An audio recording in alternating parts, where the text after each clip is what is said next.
Joining me now is Republican National Committee Chairman Michael Whatley. Mr. Chairman, great to have you this morning. Welcome back. It's great to be on with you, Maria.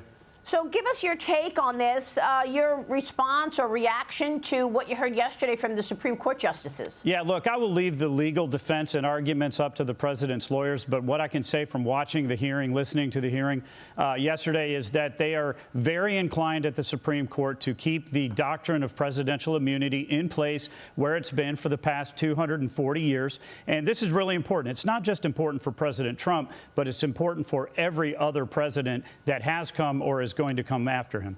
Yeah, I think that's a great point. Meanwhile, a new research poll shows where a majority of voters are putting their doubt in the Trump-Biden matchup. Just 15% of voters feel extremely or very confident that Joe Biden is physically fit.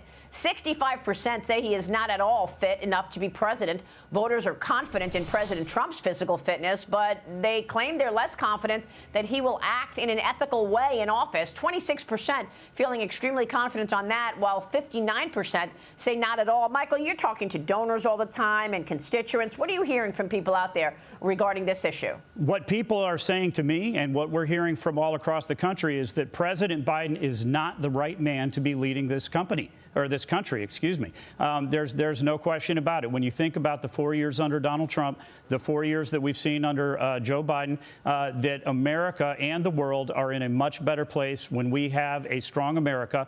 And that is true whether it's the economy, it's our homeland security, it's national security. We need to have a strong place in the world. We're not going to have that with Joe Biden at the helm, and we will have that with President Trump. And we see that in poll after poll. A new poll from University of North Florida shows President Trump leading President Biden nationally by 2 points. Biden claims he thinks Florida is in play.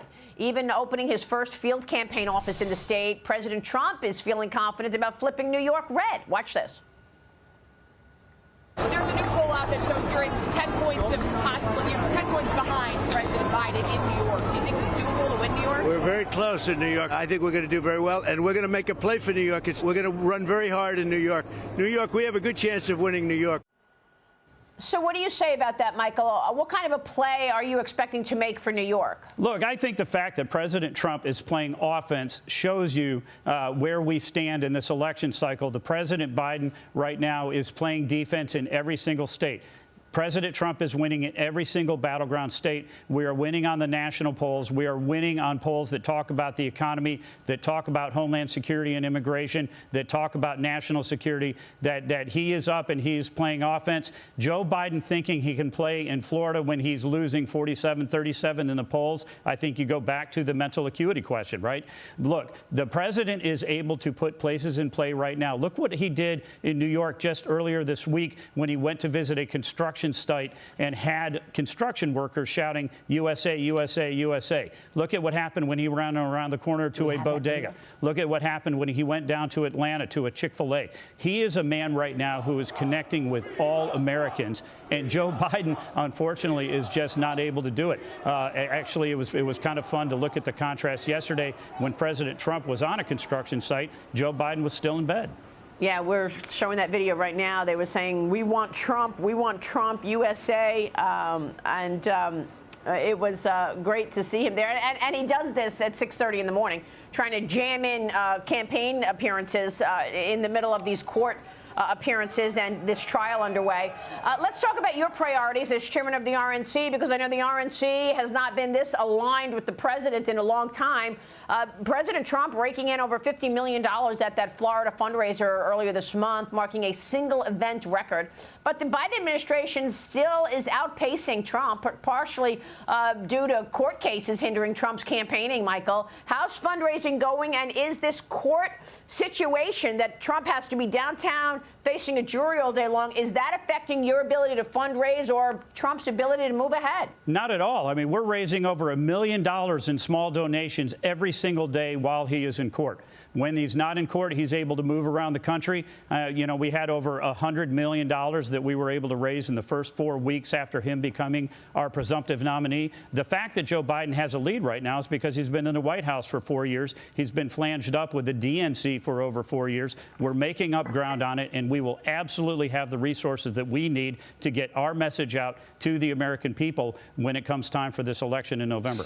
So you told me your priorities are, number one, fundraising, and number two, ensuring a transparent election. What have you done in that regard? Look, we are building out our election integrity program right now. As a matter of fact, just yesterday at the RNC, we had Laura Trump come up and the campaign team sit down for a briefing on our national election integrity program that we are doing, that we are building out in all of our states right now, particularly our battleground states. We are going to make sure that this election is going to be fair, it's going to be accurate, it's going to be transparent, it's going to be secure. And we know right now that when we protect the sanctity of the ballot, we're going to be in great shape in November.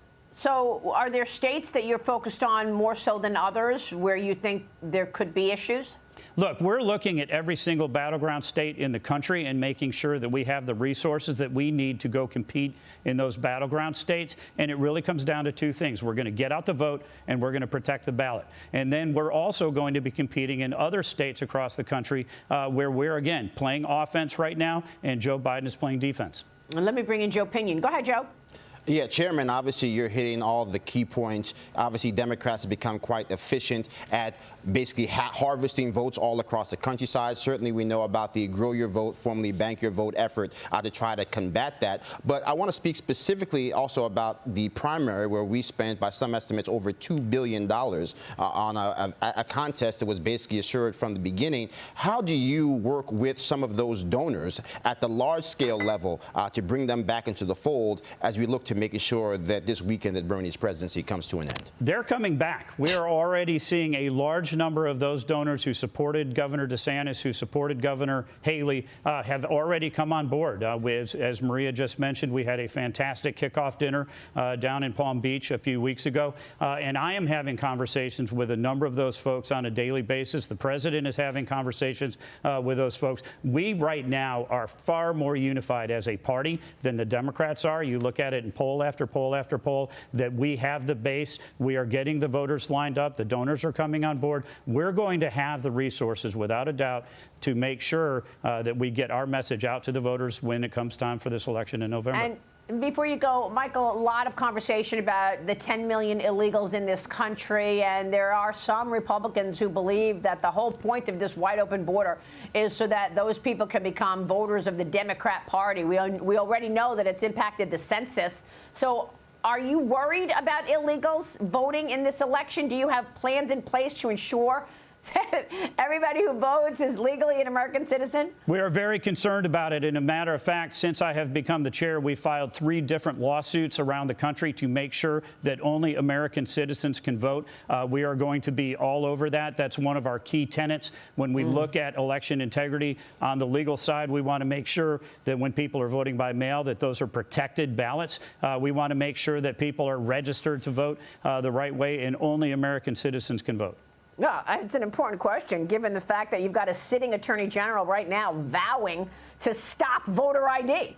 I mean, you know, Merrick Garland actually said he's going to be stopping any efforts to have voter ID, which is a head scratcher. Mr. Chairman, always a pleasure. Come back soon. Thank you, sir. Yes, ma'am. Thank you so much. All right. Michael Whatley joining us this morning.